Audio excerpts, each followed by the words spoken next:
Thank you. Welcome, everybody.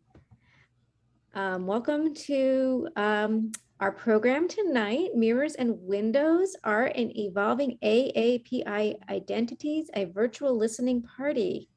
I'm the director of the Asian Arts and Culture Center, Joanna Picori, and I'm so excited to have you all join us tonight. First, I'd like to let everyone know, you probably know by now, but just remind you that this program is being recorded, and we're hoping that it will be available to everybody on our YouTube channel at a future date once it gets properly closed captions for ADA accessibility. And also, if you would like closed captioning right now, you can view the transcript in a separate window, and I am going to put that link in the chat right now for you to access if you want to access to those captions. And I want to thank our transcriptionist, Tracy, for joining us tonight. Thank you all for joining us this evening for this virtual listening party featuring Asia and Maryland artists Tima Aflitunov, Farida Hughes, and Jinyoung Koh, and hosted by Mohammad Rohaizad Suaidi. This program complements the AA&CC's current exhibition curated by AA&CC Program Manager Nerissa Paglinawan, Asia in Maryland, which showcases the stories and facilitates dialogues about the ideas, issues that are most important to Maryland's 500,000+ Asian and AAPI residents. The exhibit and accompanying programs increase awareness and understanding that Asian arts and culture and our Asian and AAPI neighbors are not foreign, but are integral to the communities we call home. With these programs, AA&CC continues its 50-year anniversary celebration, Elevation, honoring AAPI experiences. Our upcoming programs include a virtual panel discussion on October 6th, looking through our lens, a way forward for AAPIs in the media. It features Asia and Maryland artists Yifan Luo, Eli Ra, and Kiddo Pan, and will be moderated by Wei Ann Reedy. So you can check that out. And then after that, on October 21st and 28th, we will have a 2-part virtual community festival called Our Stories, which celebrates common humanity and the unique beauty of diverse experiences. And it will feature our friends from Maryland, California, India, and the Philippines discussing and sharing their stories about facing life's challenges and some of their experiences with and reflections on the COVID-19 pandemic. And then on November 30th, we'll have our TU Cambodian and World Music Ensemble recital. The AA&CC and the TU Department of Music team up every semester to offer the TU Pinpiet Khmer Classical Music Ensemble led by master Cambodian musician and Maryland resident Chum Ngak.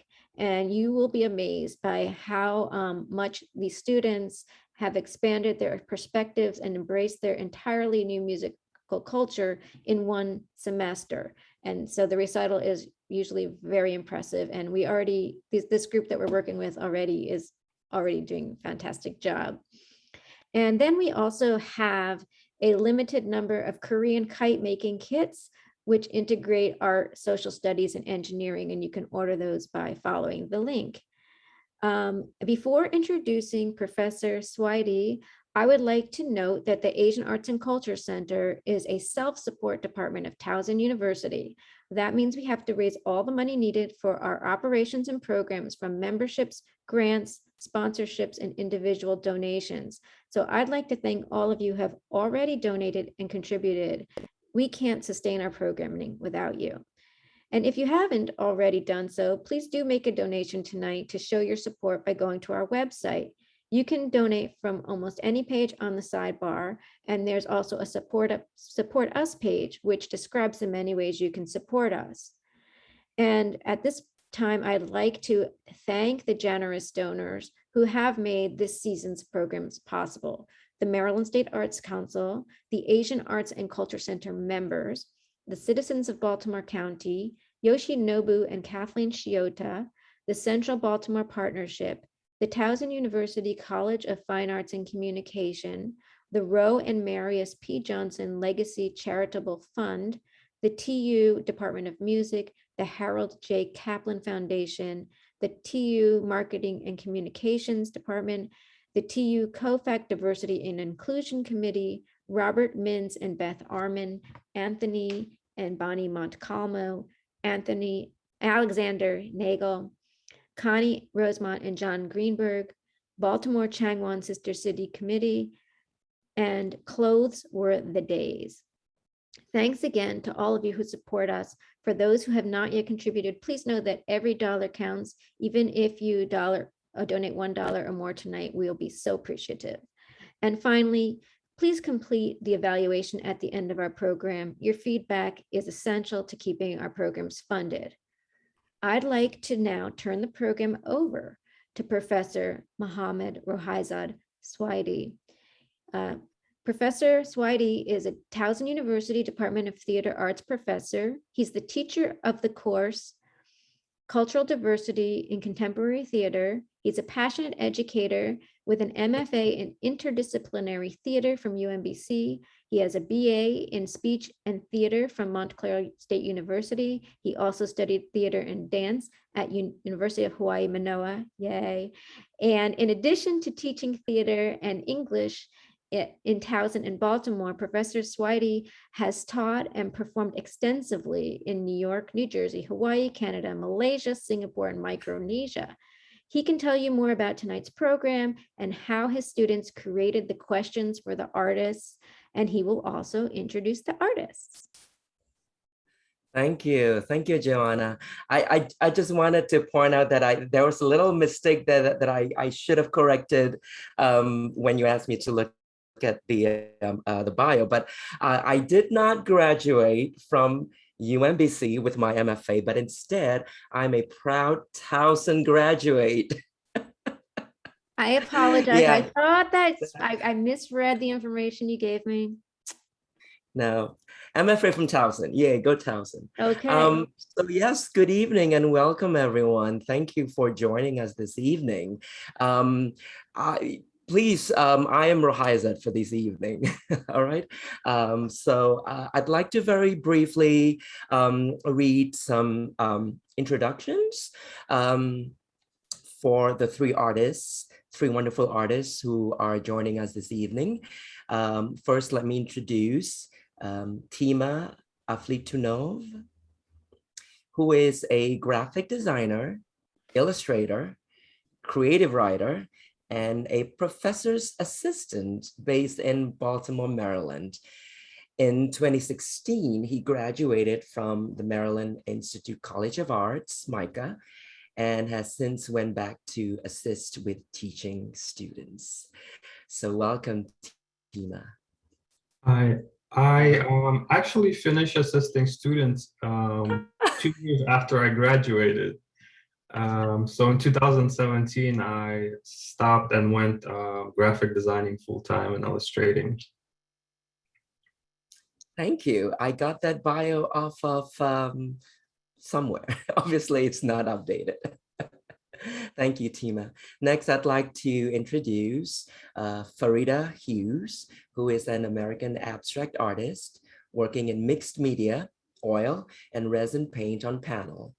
She developed a mixed media style after many years of painting with oil paint and experimenting with oil painting mediums. Welcome, Farida. Thank you. Wonderful to be here. And feel free to correct any part of that bio that I read out. And last but definitely not least, we have Jinyoung Koh, an assistant professor of art education here at Towson University, Art Department.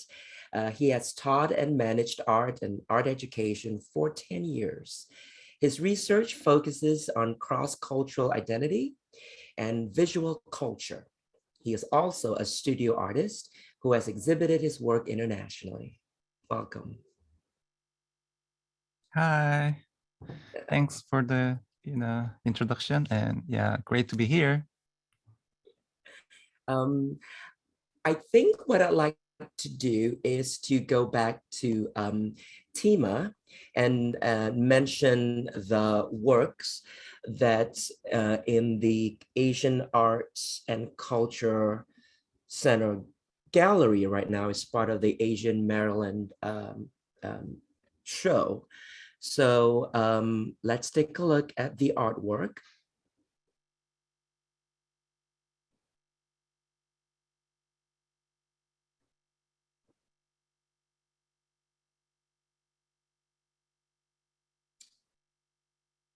So this, yeah.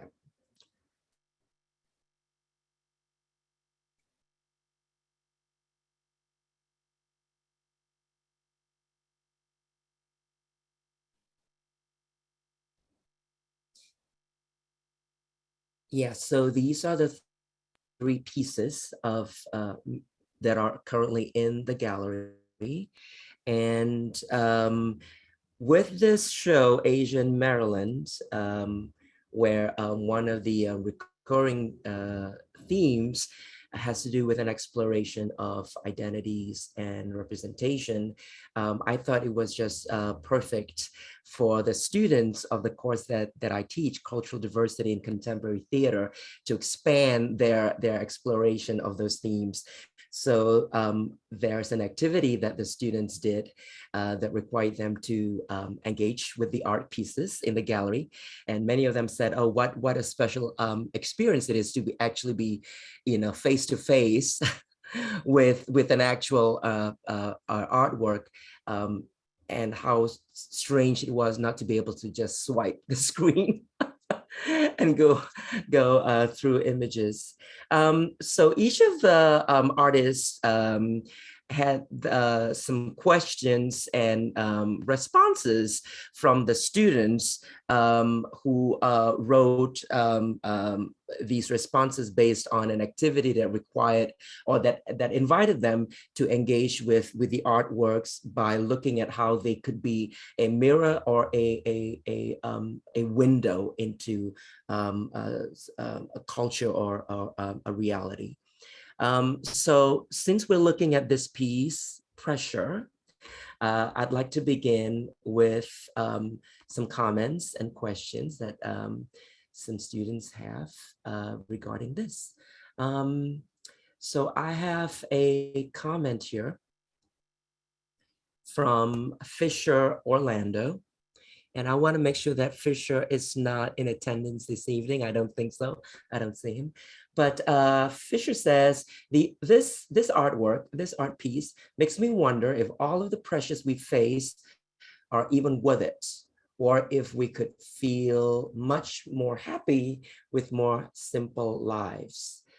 Another comment is from Sarah Gonder, who says, this piece makes me wonder if there's more pressure coming from society or from ourselves. And there's also a question, and this one comes from Jared Dixon, who asks, was a specific social issue or pressure the motivation behind this creation? Thank you for introducing me and my work. I'm very happy to be here. So there's no specific one social issue or pressure. It's just the general expectation of society of you as a male in a society being or doing something that is expected by the society or your family. That sort of makes me want to express these images that I feel. Whenever I feel something, I just try to put it in a drawing the way I see them in my mind. I'm not sure if you can see the chat, Tima, but I want to read something that Lillian Jacobson has written in the chat box. I love how this piece is cropped to really show the idea of pressure. So I wonder if this might be a good time, Tima, if you wanted to talk about the series. So this is not specifically part of a series. The actual series comes with the singularity. But I can talk about on how it's cropped, because I sort of see this figure to be very taking up the whole space, as if the space that it is within is not enough to just unfold and stand up straight. The figure sort of has to be in this fetal-like position, holding themselves together in this space.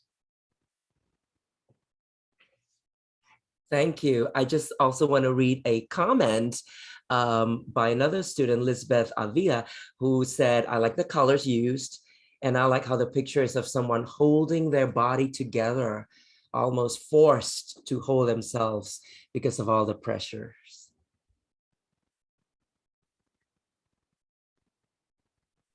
In addition, it's also sort of how maybe everybody feels the way pressure is whenever there's also physical pressure. Whenever you've been doing something for a very long time, you sort of just want to get off from stand to either kneel or sit down. I'm just checking to see if there are any more comments in the chat box. No, I do want to read another question, Tima, from a student about this particular piece. This is from Mamta Tapa. She wrote, how do you, the artist, how do you manage the pressure faced by families and society? So I think it's for me, myself, it's very important to have a creative outlet, because it allows me to explore these ideas and feelings through visual media. And instead of thinking, I sort of let them go through art. And it allows me to safely express my anxiety, fear, or anger, whatever negative or positive feeling I have. I can just express it through artwork. And reading through everybody's comments, they were so reflective, and from your students, that it inspires me to hear them talk about what I felt and them relating to it. So that was very also nice. Was there any particular reflection or comment on this piece that you remembered from reading them? I did like the piece, the comment where a person said that they saw this as an individual holding themselves together, so they can just hold themselves and from falling apart. And it's sort of a kind of a feeling I had when I was making it, is this person has to hold themselves to make themselves tighter within the space so it doesn't crush them, you know? Again, I want to make sure we address any comments in the chat box. You had mentioned another piece that's in the gallery right now, which is part of a series, and that piece is Singularity. So perhaps we can move on to looking at this piece right now. Yep, it's on the screen. So maybe Tima, want to talk about the series? Sure. So one of the things one of your students said was that I believe it was, I forgot the student's name, but they said that out of the 3 pieces, 2 pieces that were not this, they really connected to, and they understood and felt what I wrote in the description. But for them, this piece, instead of an implosion like a black hole, like I described it, a knot that you feel, they felt like this is an explosion, an expression of their own identity. And it was a very positive thing for them. So I will share a little 3-piece series that I did really quickly.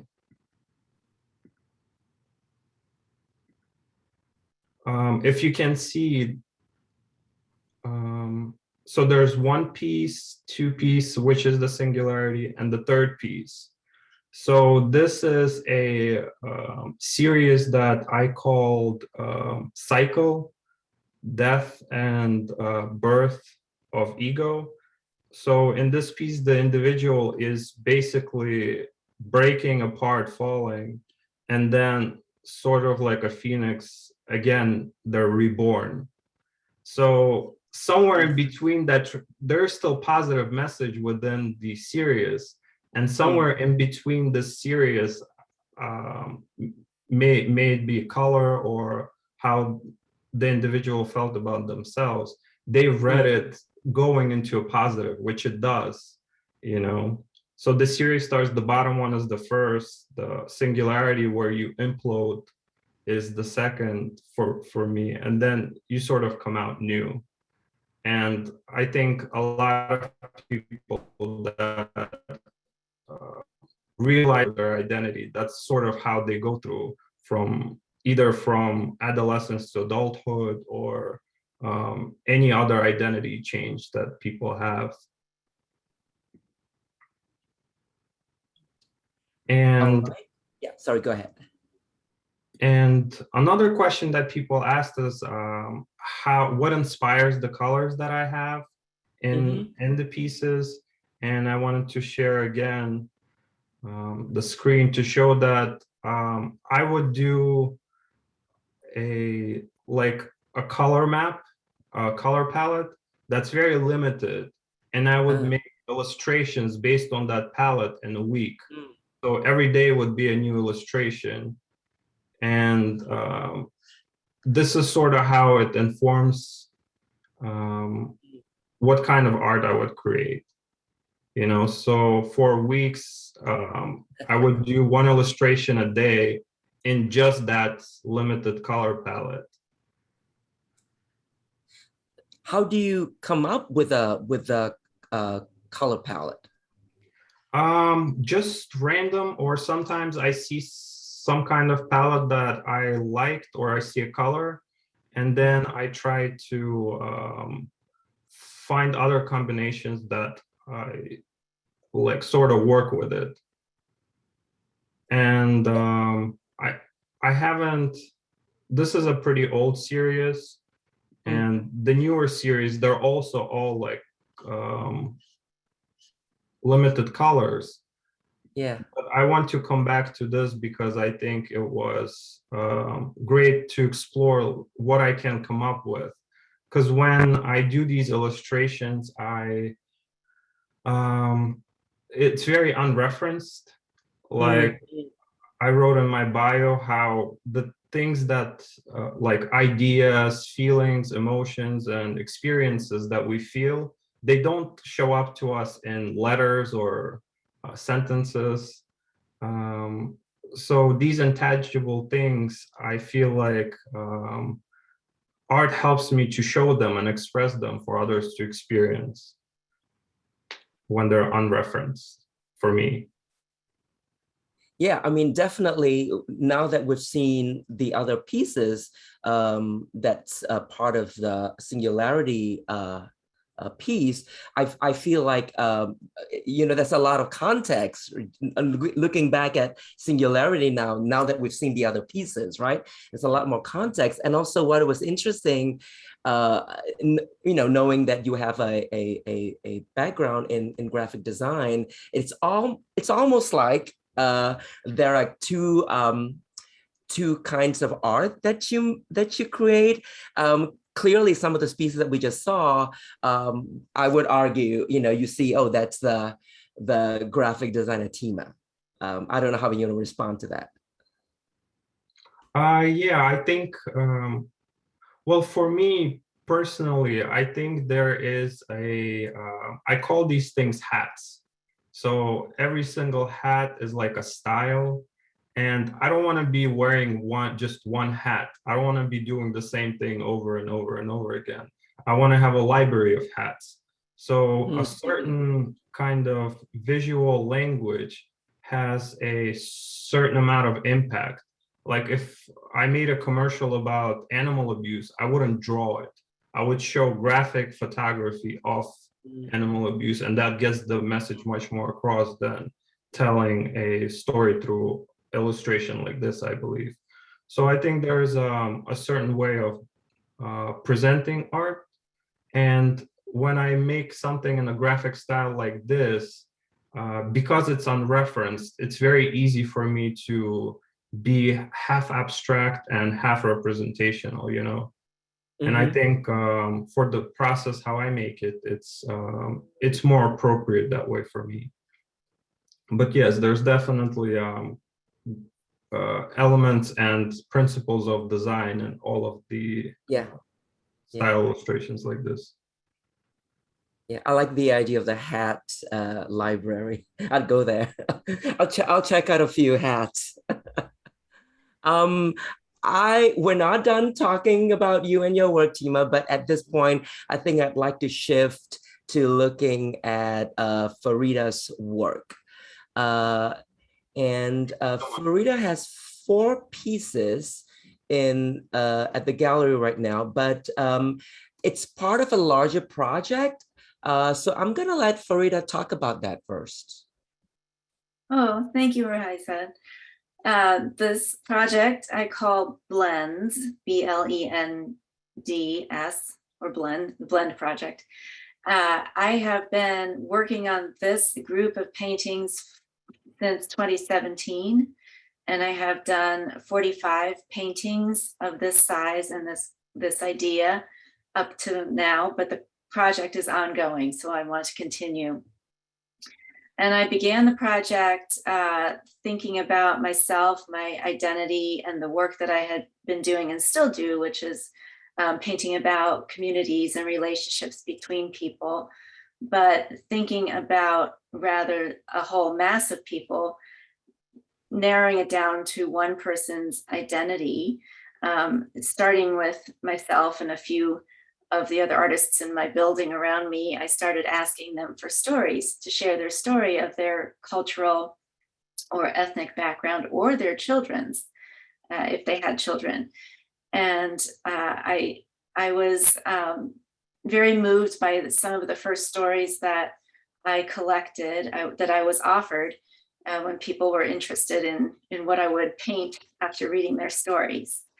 And myself, I'm of mixed heritage. My father is an immigrant from India. My mother was born in the United States, but her parents are German, came from Germany.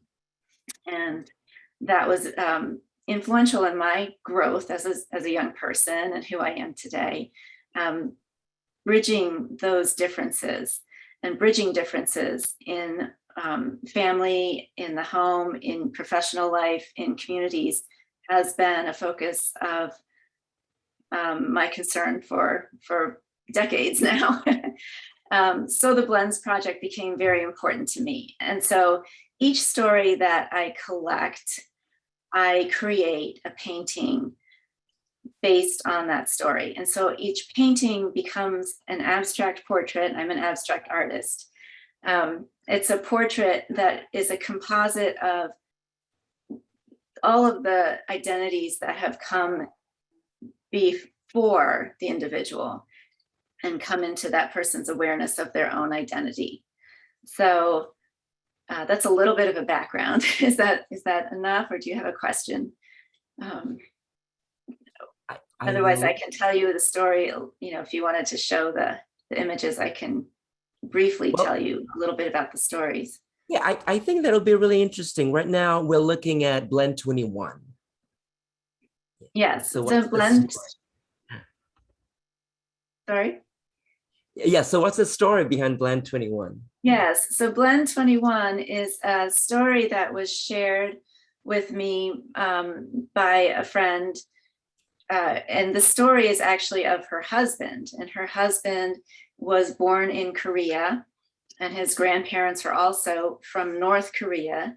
And he moved to Australia when he was 6 years old. And then he came to the United States and bounced around from state to state.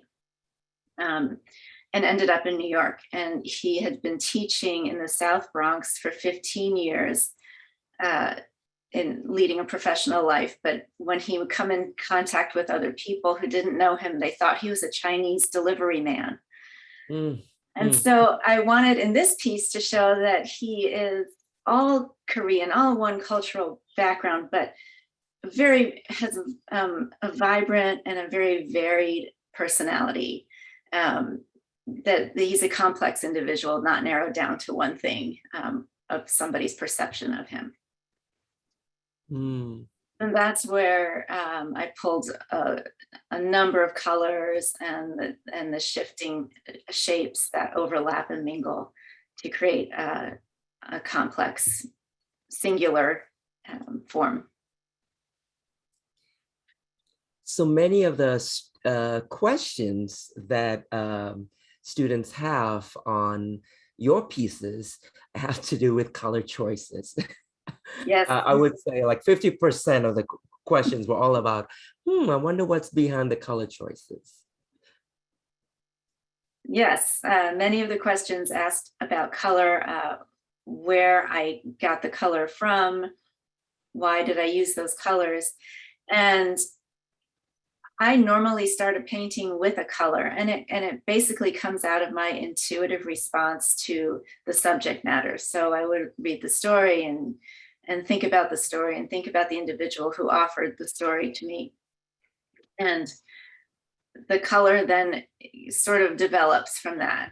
I don't identify a color with any particular reference, but I start with a color and the painting builds off of that. And I work in a very abstract way. So it's intuitive, it's an emotional response, what colors I choose. Although I do often limit a number of colors to the number of ideas in the story. So there's a little bit of specificity that way.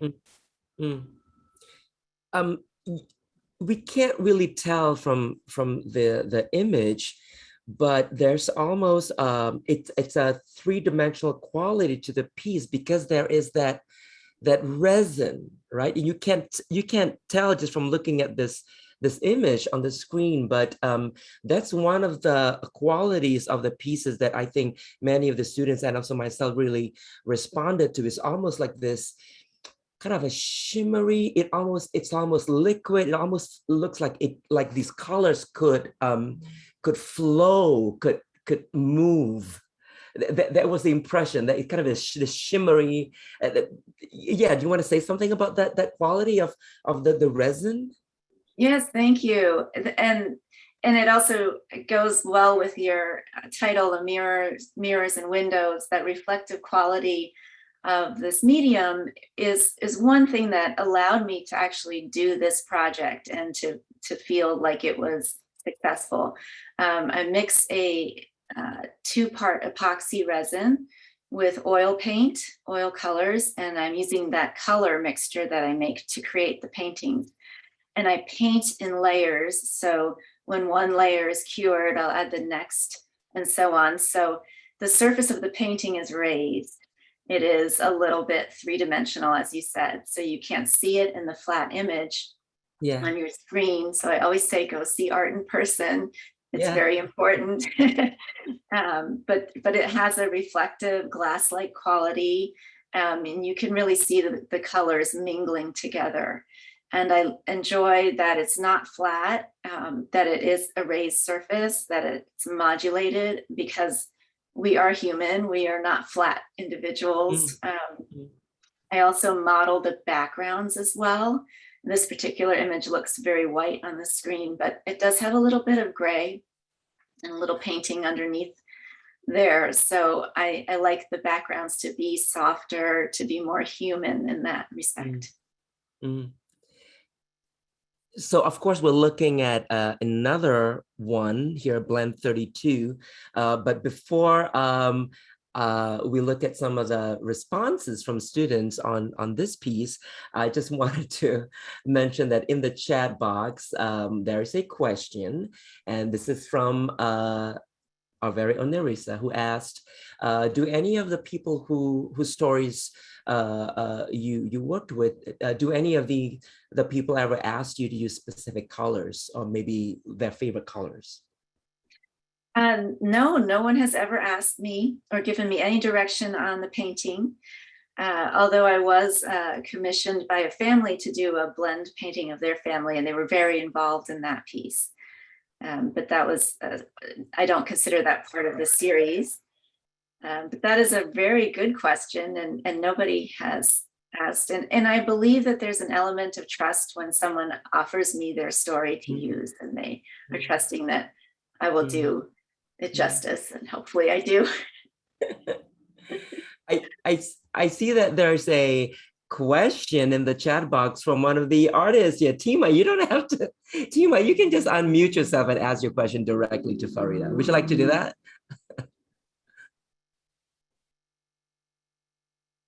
Sure. My question was, do the numbers of layers change, and do they relate to the depth of the person or the story you're depicting? The numbers of the layers change as the painting changes and grows. And the longer I work with a painting, of course, the more layers. And some of them take a year. Some of them are very quick. But the second part of your question, I'm sorry. So does the depth relate to the person or the story you're depicting? Like, is it something where you hear the whole story right away and you layer each part of the story, or do you start painting and then the more you unlayer, the more you layer on the painting? I paint in layers, so I continue to build up the painting, and I'm always going back to the story. So I may paint a layer referring to one sentence or one little bit, but I may repaint that layer later. So it's always recurring as I'm rethinking about the story and as I complete the painting. It's a very organic process, but I do repaint again and again and again until I feel like it's settled. Thank you. Thank you for asking. This particular painting, Blend 32, this person is on her father's side, she is Syrian and Lebanese.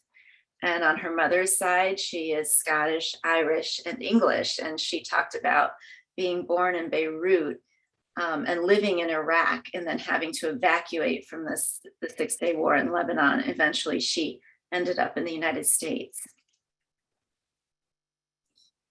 Yeah, so there's a student who has a really interesting response to this particular piece, Blend 32, and this is Steph Walther, who, let me just do a quick check to see if they are in attendance. No, I do not see her, so she does not get that extra credit.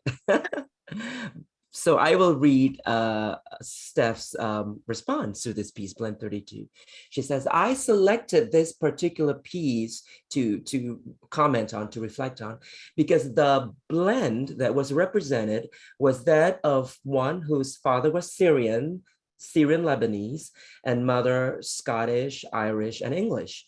This is the most representative of my own blend, in which my mother is primarily Lebanese and Irish, and my dad, who is primarily German and Irish. I thought it was cool to see someone else with the Lebanese and Irish combination that I have represented. I really enjoyed reading that, and it is gratifying to know that a piece and the story that went along with the painting affects another individual in that way. She's seeing her own story reflected in this person's story, and there's a commonality. And so I think it's important that we know in our communities that we, as different as we may feel or as different as we think other people are, we're really not. There are a lot of things that we have in common, and you can find someone to share it with. Yeah, I think Thank at this her for her question. Yeah. I think at this point, I would like to insert myself and a question that I have for all the artists here, Tima, Farida, and Jinyoung, to kind of like go with what Farida was just talking about. And this is something that I'm personally curious about, which is who do you make art for? Do you feel that you have a responsibility to reflect or to create awareness about the communities that you are part of or that you identify with?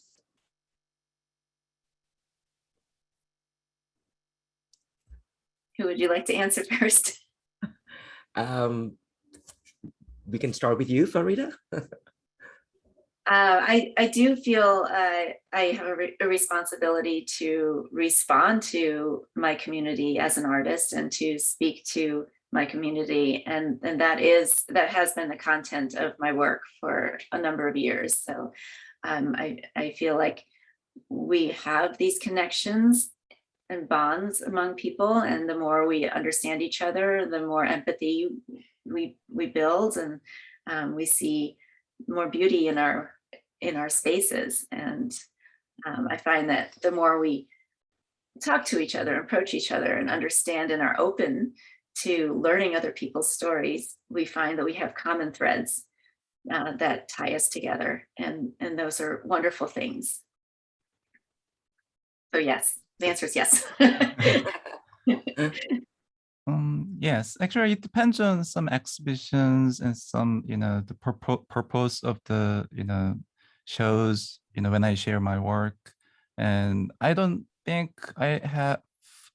about specific target audience for my work. But, I opened for public because they have different perspectives, immigrants or American people, or, students and teachers, and, or, people with other, different backgrounds or something like that. I enjoy, receiving diverse, responses from them. And, I read your students' actually conversation about my work, and I really enjoyed how they, communicate with my work, and I received, interesting inspiration from them too.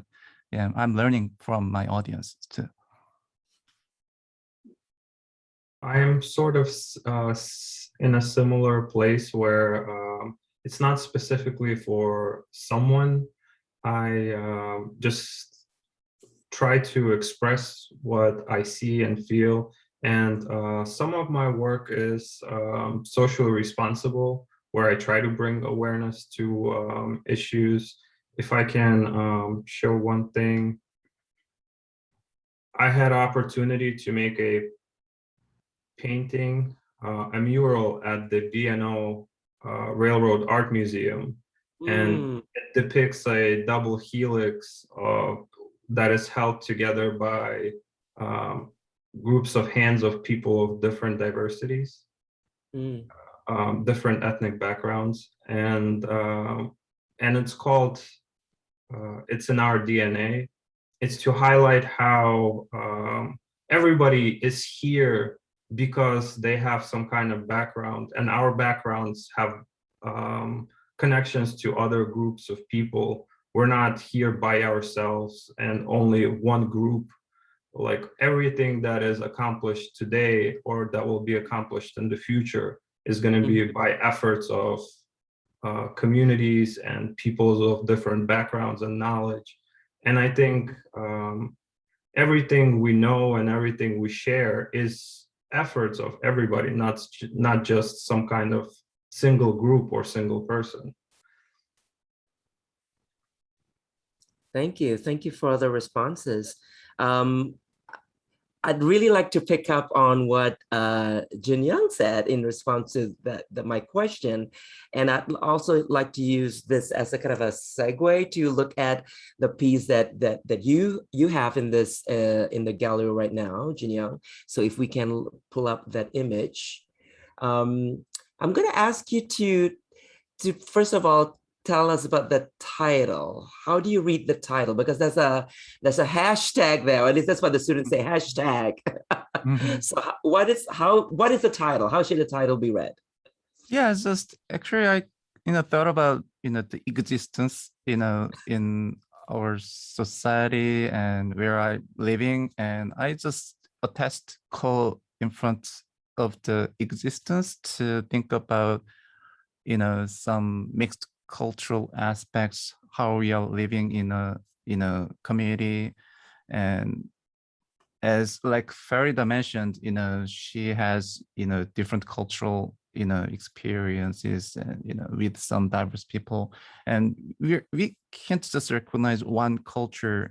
But when I came to the United States, even there are so many diverse cultural aspects in the United States, but when I took my class or when I share my work to some critic or gallery owners, sometimes they expected me to share more Asian style works to represent my work as an Asian artist. And I think when I was born in 1981, it was Korea is and then Seoul city is very modern city, and I lived in apartments on 11th floor, and I wear just modern clothes, and I haven't stayed in traditional Korean house or Korean traditional clothes. I watch Major League Baseball, and also MacGyver. That was my favorite TV series when I was very young, and I also watched sci-fi Hollywood films, and also it's very mixed culture. And I also, but they want to generalize, who I am and who I came from, and it's what it's not a racial discrimination but for example, when I was in New York, in subway, there were a pack of people, and one woman shouted at me, I hate Chinese manner and I don't eat Chinese food, and but I want to talk something, but many people ask me to just ignore them, don't fight with her, just. And also when I walk on street, someone just threw out what he was drinking and shouted at me.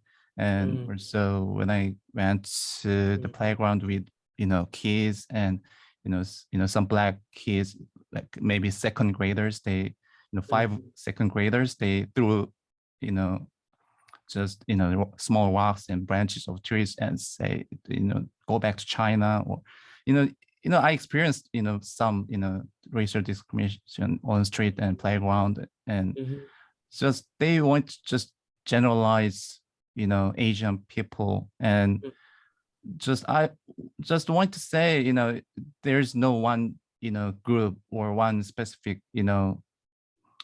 group of people from some area, and just it's just my work actually made with some diverse bullet materials from different countries. And when you see the right bottom, it came from Vietnam. And if you come to the gallery, you can read more specific title, I mean the text on the work. And I don't want to say just Asian culture or American culture or any specific culture, but I want to just share this one. Actually, when I see the burlap material, I felt some empathy with the burlap material, because it came from different country, and then it stayed in the United States, and they worked what they have to do, like they delivered the coffee beans or like rice or some corns or something like that, and but they just threw out after using the material. And I, studied in the United States. I make artwork to, share some of my experiences, but, I received some, rejections, but not everyone, I know, not everyone, they, have that opinion, but, I experienced some, not good experiences in, sometimes. And just, yeah, I want to share, we are living in a, just mixed culture and cross-cultural environment. And who I am, and I thought about the existence, in this area, not just one specific, cultural area. And that's Yeah. why I added just coexistence to just make it, that just express, expressions. Yes.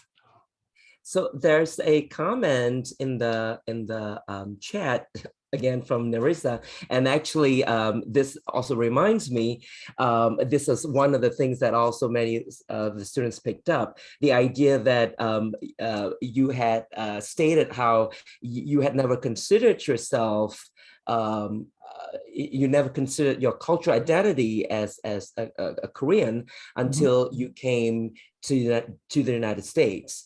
And this is where I also want to kind of insert myself again, because I had a similar experience being an immigrant. I never thought of myself as an Asian person until I came to the United States, and suddenly I'm an Asian person. Yes.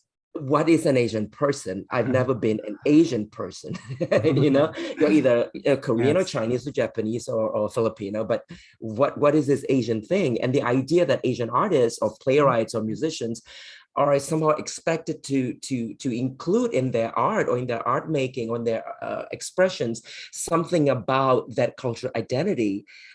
It's like I don't think Lang Lang, the pianist, gets asked to play music by Chinese composers all the time. But maybe that's a different world. So I also want to go back to this particular piece. Again, I wanted to mention that it's not a painting. It certainly could be a painting if you look at it just on the screen, but it's not a painting. And many of the responses from the students have to do with the materials that you chose, the burlap, the colors, the fact that the word Vietnam is in one of the pieces there, the burlap, and then like there's English and there's Spanish, and then the students went into like, the whole global economy, how things move around, like something is made in Costa Rica and then ends up somewhere else, and how we're all connected, but that it is also about this inequality, right? Capitalism, if you will, just like serving this kind of idea of how the world should work. And so many of the students responded quite, it's funny to say this because they're my students, but I was really impressed by how much they got out of your piece. And I have to say, because it's the only piece you have in this particular show, but it really brought up a lot of critical thinking in the students. Yes, it's great to get the responses, because I don't want to just make one symbol to match one meaning. And as an artist, because I direct open for their interpretation, and I'm glad to receive their own interpretation based on my work, because if one signifier matches one symbol, I think that's kind of a cliche, and I don't want to make one of cliche for my work. But at the same time, definitely I thought about that aspect too. Maybe I can share my screen how I made this one, and actually I thought about the trading actually because of the function of the burlap sack from different country. And as I mentioned, I felt my like emotional empathy with this bullet material, ironically, because of, they, the material came from different, country, and they, we used that, to import the material. And that's why I just, collected some, burlap sack, the bags like this, and I painted on it. And just, but I wanted to just reveal the layers behind, inner layer of this, burlap sack. And I'd like to, share what was on the, bag. I don't want it to just hide everything. That's why I just revealed something. And also I use some primary colors and some basic colors to, make this, more simplified, works. But some people mentioned it's like a flag because flag, flags, when they create, often they use more primary colors and basic colors. And just I, painted with oil, paint and brush. And also I used oil, sticks, and to just try to remove it. But it's like, also when I came to the United States, like I thought about the assimilation, and I tried to remove my identity to create some creative work. But I struggled a lot while I'm creating, also they expected me to create some Asian style work. But why many American artists, they just don't think their cultural aspects, and they just create their emotional aspects, or art, aesthetics, more philosophical aspects, without thinking American identity. And maybe some people, they think about American identity to create their work, but they have more freedom to create the work. But I, when I met the museum curators, and they, want to add Asian artists to make Asian exhibitions or something like that.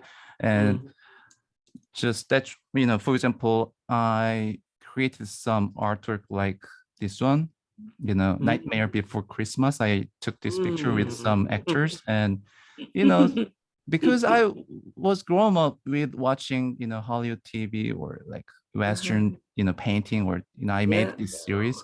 But what, museum creators, why you don't create Asian style work? It's American style, and or Hollywood movie style, or something like that. And, I just, created diverse pictures, but it doesn't represent Asian identity. They, was curious about it.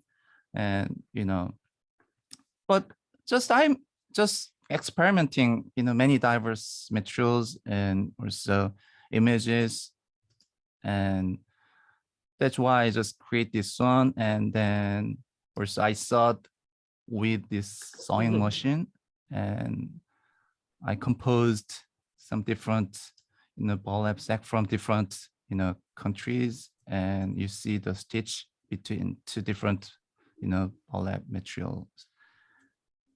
Yes, that. And someone mentioned it's like a flag, because the red, blue, and white. The red, white, and blue. Actually, Korean, flag, Exactly. and American flag has this specific color. Yeah, that was interesting, also interpretation. But I think it's good to think about it. It's, and yeah, it really made the students think about a lot of different things. From that one piece.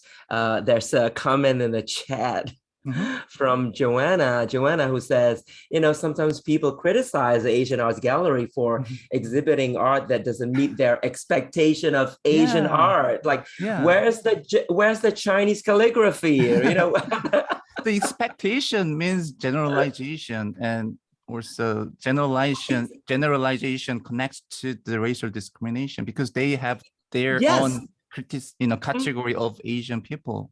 It's a microaggression as well, right? It's like, I'm putting you in your place. Like, this is what you are allowed to make. It's, the artist may be Asian or of Asian descent, but the art is the art. Yeah, it's not The art also doesn't have, right. Yeah, I think it's kind of some political issue or so. It's not for just Asian group. And when I find, famous Black, American artists, also they, or, the curators, museum curators, or, critics or like art historians, they want to see them as, Black American artists, and they try to find some, symbols or, usages of expression to create their Black culture, African American culture. And but when they see it's just white artists in the United States, they don't check they represented white American cultural aspect or not. Where's And your they have more Italian freedom. background They in are this? diverse, they can create anything, just Yeah. mhm. Yeah, it is cultural politics, yeah, Joanna, but it's also the whole art gallery world, right? The whole business and industry of the art world, which I think may be a discussion for another one of these listening parties. Exactly. At this point, though, I know that a student is in the audience, I guess I can call it. But Maimuna, if you can reveal yourself. I know your camera is not on, but Maimuna is one of the students in the cultural diversity in contemporary theater class, and Maimuna has very interesting questions for all three of your works. But at this point, since we're looking at Jinyoung's piece, wondering if Maimuna would like to read her own question since she's here. Or would you like me to read it for you? Maimuna? I think you can unmute yourself, yeah? Are they allowed to do that? Do they have that no? All right. Maimuna, I am gonna go ahead and read your question because I think it's a really interesting one. So it's a comment and a question on this piece, on Jinyoung's piece. So Maimuna said, this piece is like a window for me because I feel like through the story and the artwork, I was able to see a person's journey to their identity and what that meant for them and the weight that a person's family history has on who they are and how they view things. Also, culturally, backgrounds have different meanings for different people. The piece makes me wonder more about the person telling the story and the artist. Since the artist is conveying someone else's message and story. Sorry, oh my goodness, I just read, oh my goodness, I'm so sorry. I read a completely, that was Maimuna, but that was in response to Farida's piece. I'm so sorry. See, I highlighted something and then I totally read the wrong one. Okay, anyway, so this is the one from Maimuna. I'm so sorry. All right. So this one is on the piece that we're looking at right now, Jin Koh's piece, Jinyoung's piece. I felt that I understood the way he organized this piece and it resonated with me. I understand the artist is trying to bring different pieces of culture and experience together to define who he is culturally, as there is no concrete answer for that question in any case. A question that this artwork makes me think is, how does a change in cultural environment and norms over time affect one's concept of their self-identity?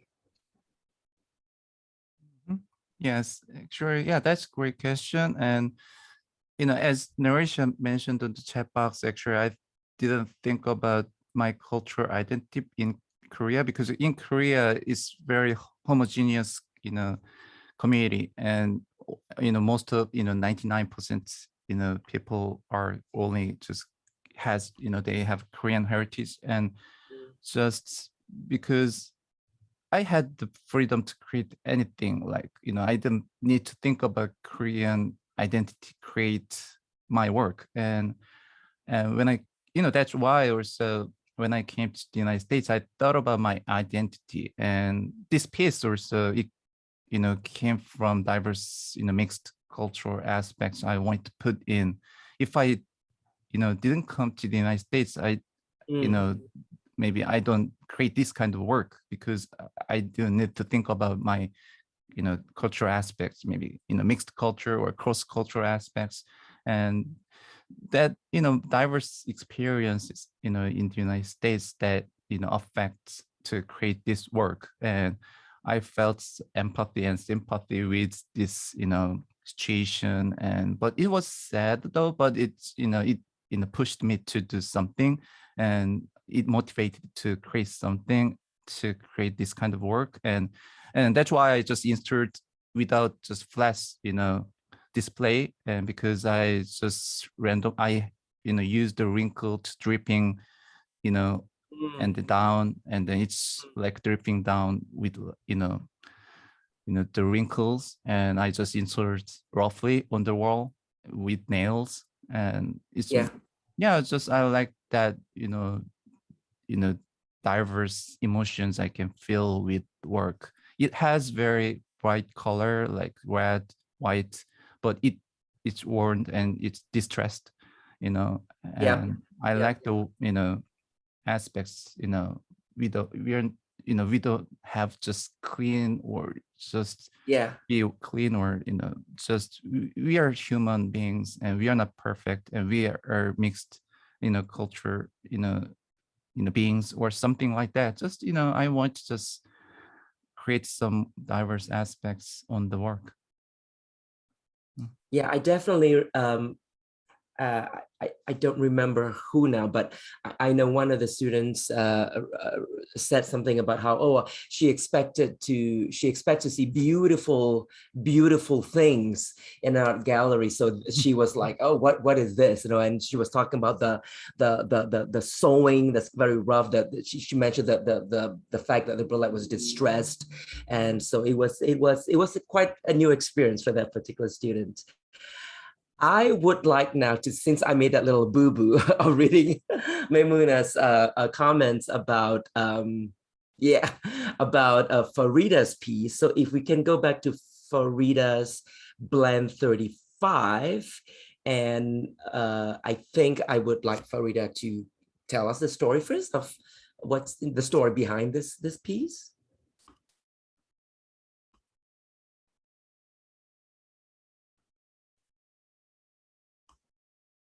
I think you're still muted.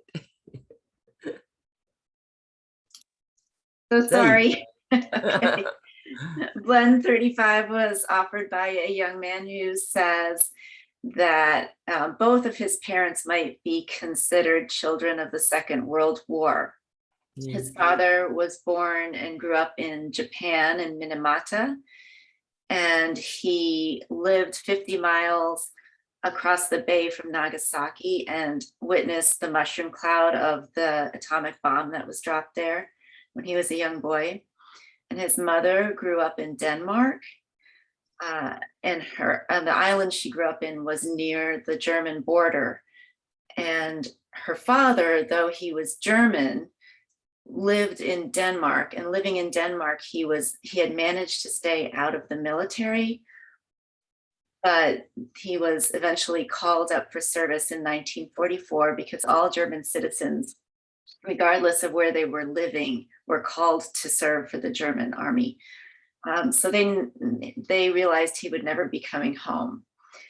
So the story is for him, the man who offered the story understood that his parents came both to the United States to escape some sort of trauma of their youth and their upbringing, or their youth in the family, in the countries where they were living.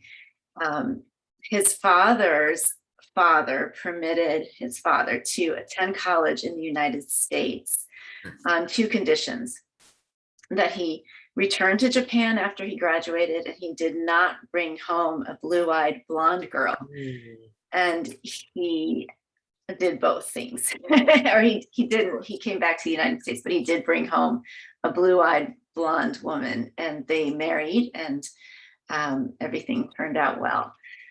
So the painting represents not two people of his parents, but really him and his understanding of his parents' youth and culture and experiences and the time period that they were growing up in, and what that meant for them coming together and the unity and bond that they created. And so to me, that was a story of love and compassion and tenderness. And I think that influenced the colors in the piece. Yeah. There's a the mushroom cloud, of course, is such an image that once you have it in your head, it's hard to dismiss. So there's a little bit of that fuzzy cloud-like feeling in there. And then the sort of shapes of these intertwining borders. So crossing borders, coming together, blending, if you will, into these experiences to create one individual. So now back to Maymuna's question that I accidentally read earlier. I guess the first part of a question you've just responded to, right? She asked, the piece makes me wonder more about the person telling the story and to the artist. Maymuna is actually here. Maymuna, would you like to ask your question to Farida on this piece, Blend 35? Hi, sure. I'm not sure if you can hear me. Sometimes my computer kind of has like some audio issues. I can hear you fine. I I think can hear you. Okay, great. So yeah, hi Farida. Firstly, Hi. I love your work. I think it's so nice and you're obviously really talented. But I just was wondering, like, basically, I know that this is your interpretation of kind of like these people's stories. So I was just wondering, like, I'm sorry, I'm so nervous, but yeah, like basically I was just wondering like how they would feel about these like pieces and kind of like the way how you like transcribed it into this artwork. And then also, oh sorry, this is, yeah, that was my question, sorry. So how they respond to the piece after I've painted their story, that's a good question, and I think about that a lot. I really want to present them with something they would understand and see representative of their story. And I often do send the image to the person offering the story to me. So I share it back and say, this is what I've created. Thank you. I'm very appreciative of your sharing with me. And no one has told me they hate it, so, which is a good thing. Although I don't know if they would tell me that. I have gone back on some of these paintings and repainted them a little bit over time as I've thought a little bit more about the pieces. Usually I don't, but I think that's an interesting question to consider as an artist when you are painting and working with someone else's story. How much of yourself do you put into the piece or not? And I really try. My expression is abstract. I really try to stay close to what has been told to me and interpret that in an honest and true way. So I hope that answers your question. I'm trying not to put myself into the piece and trying not to interpret it, but really portray it. So not to make it into a new story, but to do honor to the words that were given to me. Yes. And thank you for that response. I was just wondering as well, like, obviously, well, one of the like themes that we're kind of discussing in Professor Rohaizad's class is basically how, like basically interpretation and like mirrors versus windows in terms of just like culture and just identity in general, how can you relate to things? And I was wondering, like, obviously this is like my first time kind of coming into contact with your work, but how has your life, or how like has your experiences shaped the way you interpret these stories, and what do you kind of like put into your work as an artist, like that's like personal, or is it totally just like you trying to interpret solely what these people have told you, if that makes sense? I do want the work to be a reflection of the individual story, but although I'm not, of course, painting faces or expressions or emotions, I think that I can put emotion into the work by shape and color and density and all of those formal things that abstract artists have in their toolbox, and try to mirror in a way what I'm witnessing or what I'm seeing. If I'm painting about myself, I would do something obviously that is more personal, and I would know where those, specifically what is causing me to make that mark or make that shape. If I'm painting about somebody else or another group of people, of course it becomes less concrete. Hopefully as true as possible to the intention that I'm trying to portray. That's actually a hard question to answer when you're looking at abstract artwork. So I appreciate you struggling with it, Maimuna. I think my work, the medium that I use is reflective, and I intentionally keep it that way because, again, I'm showing you, I'm creating or recreating portraits, as abstract as they are, of people that I know, that I encountered. But they're also a little reflective. You see that person maybe in yourself in some way, as you're encountering the piece. Again, it's abstract, so you have to be open to. Just to give some context, I think I remember a particular discussion in class where we're talking about representation and representing who gets to represent, right? Who gets to speak for a community or a person. So we're looking at the artist, or in the context of our class, the playwright, right? Who gets to tell whose story, or who gets to paint or depict whose experiences. So it's a complex relationship, right? Because even though there is an art to documentary filmmaking, I would argue that artists are not making a documentary of experiences, but I'm looking at the time, because one of the things I'm supposed to do is be a timekeeper.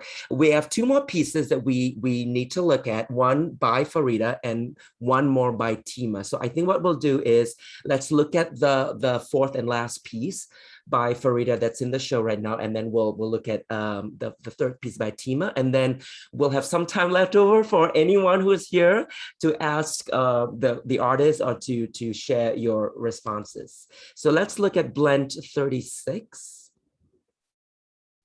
So maybe again, Farida, if you want to just first tell us the story behind blend 36. Yes, and then on that note, what you were just saying, Rohaizad, because I am telling someone else's story, it's important to me to present the story with the painting, to be true to honor that person, not me as the artist. So blend 36, he offers that he and his wife are both Chinese, She was born in Shanghai and moved to the United States when she was a young girl. And he was born in the United States in Michigan. And so although he's fully Chinese, he's considered an ABC, American-born Chinese, by the Chinese community. So pretty much an American to them, which is an interesting experience to think about. He says that he and his family and they have children live in a community where there's a decent number of Asians, but they're still different. They try to they put their children in Chinese school, and they try to instill a sense of color blindness in their children. However, they also want them to understand that they're Chinese and their cultural history.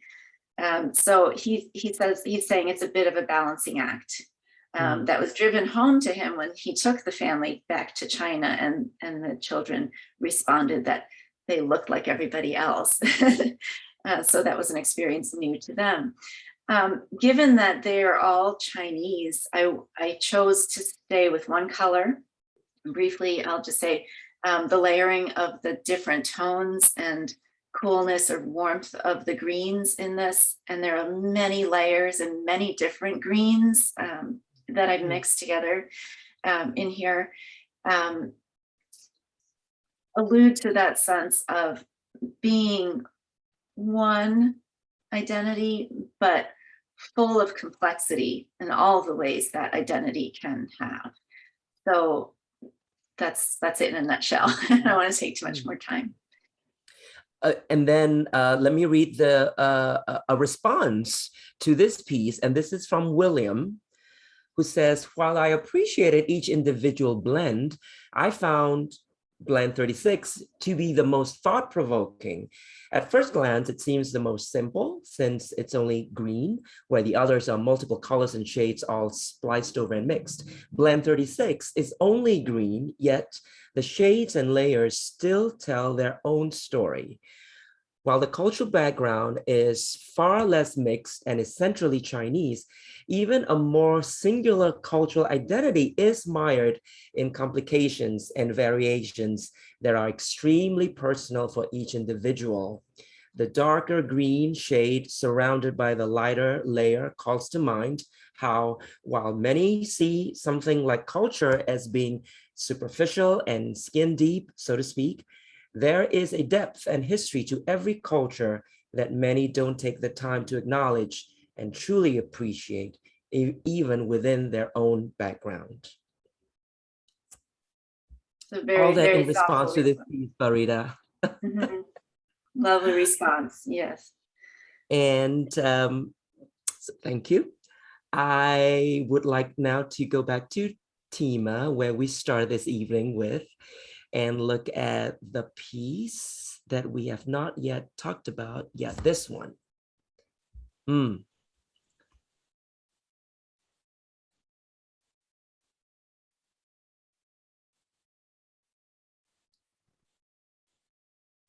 Did you want me to start talking about it? Yeah, Tima, I want to read a question from Lennox. This is a student, and he says, the piece itself has various figures of similar yet different shapes and colors. What makes me feel like, okay, cool, they're a group, but where do I fit in as a person they're looking at? So that is one response or question to that piece. Could you repeat the question, please? Yeah, I'm trying to read exactly how the students wrote it, so I'm trying not to correct anything. It says, or maybe I'll read a little bit more, a little more of what the student was writing about. It says, I feel this piece overall is like a window because it is a representation of a culture that is not mine, but the glossophobia feeling itself resonates more as a mirror for me. Says, as mentioned in the previous question, in certain queer spaces like a club, a bar, restaurants, I felt stared at.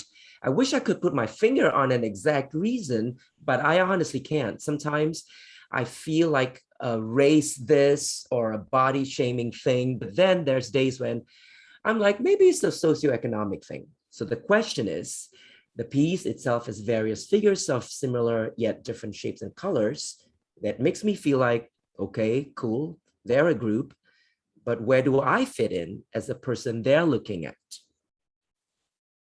I see. So for, I'm not exactly sure how I can answer the question. It seems like it's more, they're asking themselves maybe how they fit in within the society. For me, for a long time, I had glossophobia in speaking in English because English is my third language. And when I was an ESOL student in the United States, I was always afraid I won't know what to say or I won't be able to form sentences correctly. And whenever I would step out on a stage or in front of a class to read a presentation, I would feel small and have fear that I will make a mistake. And people will judge me for me making a mistake.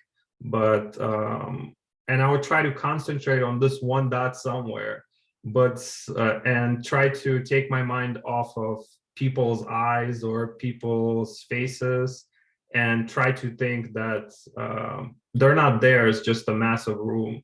And I don't know if you know a trick, if you look at something for a very long time, like a dot on the wall, all the shadows disappear and it all becomes just one color. So at some point I would try to do that. And that's why how in the middle there's a person that's blue with a blue circle, light blue circle on their head. And there's a circle in the like the center behind the people.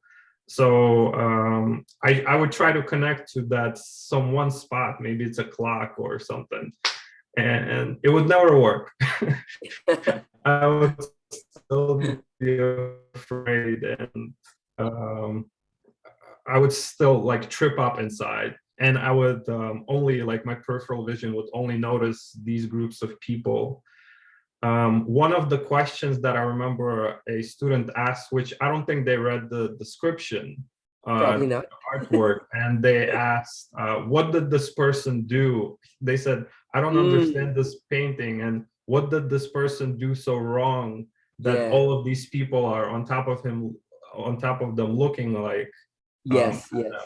And it's a question that doesn't really connect with what was in the description, but for me it was a funny question, because if you ask yourself, why are you scared, what did you do, there's no logical reason why you're scared or afraid of or have a phobia at speaking in public, because you're just saying words, you know. So I really, even though it was sort of like a disconnect in the question, I still really appreciated the question. Yeah, I think one of the kind of prompts that I give the students, you know, as they were walking around the gallery space looking at work, I noticed that some students looked like they were a little unsure. It's like, what am I supposed to do? How do I look at art? You know, I've never been taught, I've never, you know, how to look at art, or I've never taken an art class. So I think one of the prompts I gave them was, what does it look like to you? Like when you look at a painting, what does it look like to you? Because I said, you know, it's a dialogue, right? It's a conversation between you and the artwork and the artist. I said, what do you see in this art piece? Because really, you know, 20 people can look at this piece and take away 20 different things. So I wanted to say that I'm not going to mention their name, but this particular student, I think I can understand why they would be looking at this piece that way. We have one more minute before I think we should open it up to everyone else. But I wanted to leave with, if I may, leave with this particular piece and this particular, not a question, but a comment, a response. This is from William. Well, I found all the pieces by Tima particularly powerful. glossophobia struck me in particular after this past year and a half. After so long isolated in our homes and now finally being able to return to the world, it's difficult not to feel as though everybody's constantly observing you. Add in the masks, and every room you enter, you are being met by a crowd of eyes and no facial expressions to accompany them, no smile to reassure, no quirk of the lip as a small hello, just a crowd of expressionless eyes constantly observing. The painting did an excellent job of recreating that tension with the rows of expressionless figures staring down, making you shrink down with their observing gaze. You see what your artist can do to students? All right. If you are have a question or comment, something that you want to share with the artists, with Tima, Farida, or Jinyoung, please ask to indicate somehow. Use one of the reaction buttons, and then you will be unmuted.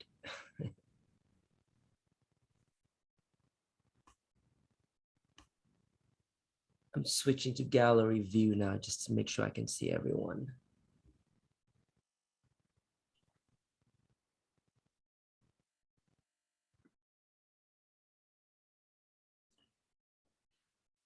Okay, we have Isa. Right, go ahead, please. Yeah, you can go ahead and unmute yourself.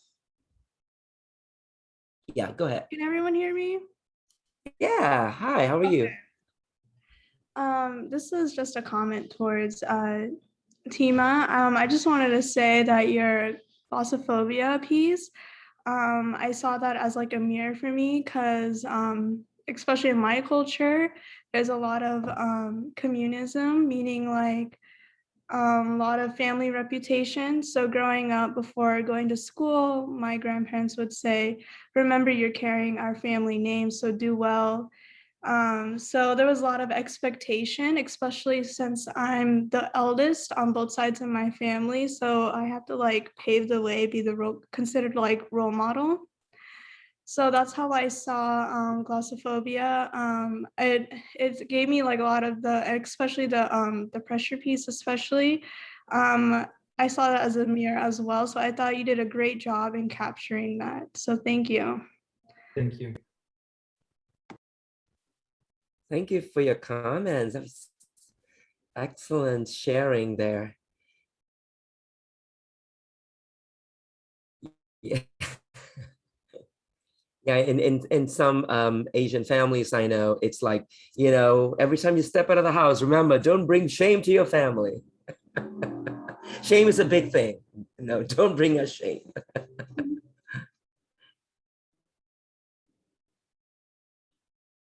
Anyone else has a comment, a question?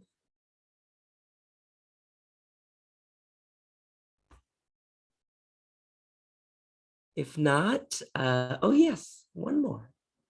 Lillian, go ahead and unmute yourself, please. Thank you. This has been a really great artist talk. I've really enjoyed it. My question is for Farida. So I was wondering if it's easier for you to create an artwork on someone you know really well, or if it's easier to create one off of someone whose stories you don't know and you're hearing it for the first time. Can you tell more about that process and if your process changes based on how well you know a person? That's a good question. Thank you. But no, I don't think the process changes. I do need to be careful if I do know the person very well to not put too much of maybe things that I've shared with that person into the painting and stay true to the story. So that's something I need to consider as I'm working. There are some blend paintings I've done of people I've never met. And that's interesting. I enjoy them as much as I do people I know very well. So that doesn't change the process other than then I have to, be careful not to put too much of personal experience into a piece.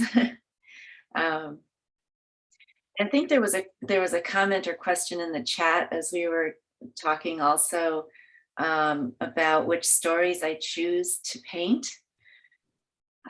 And the answer to that is I paint every story I am given.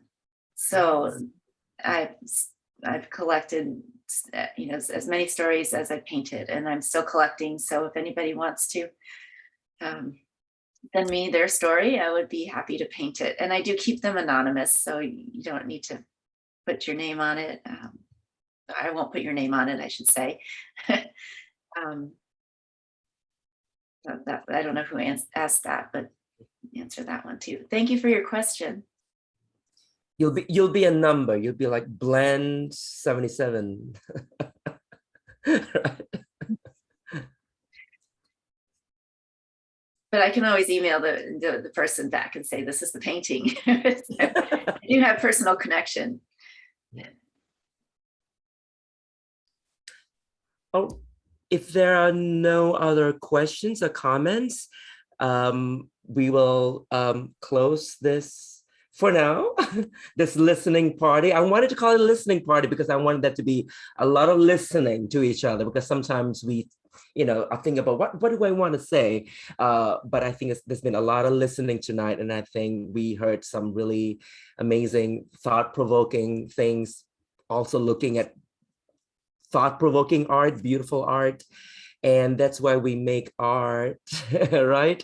Because we want to connect, we want to make people feel and think, and add something to everyone's lives, knowing that we're all connected in some way.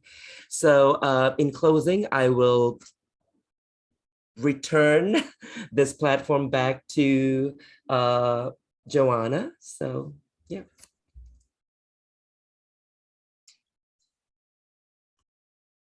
Thank you, everybody, for joining us tonight. It was wonderful. This was one of the most amazing, rich discussions we've had.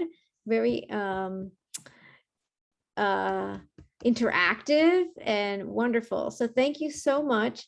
I'd like to thank especially Rohaizad, Tima, Farida, and Jinyoung for this fantastic program.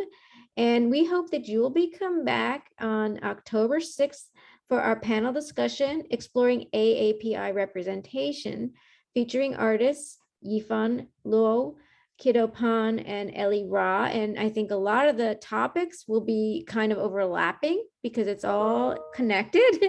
So it's very interesting, some of the questions that Rohaizad generated from this. I know that I think they're all strong women who are creating that program are having the same kinds of discussions. So it's going to be interesting to hear it from that perspective. And I want to, again, thank all of our supporters for making this event possible.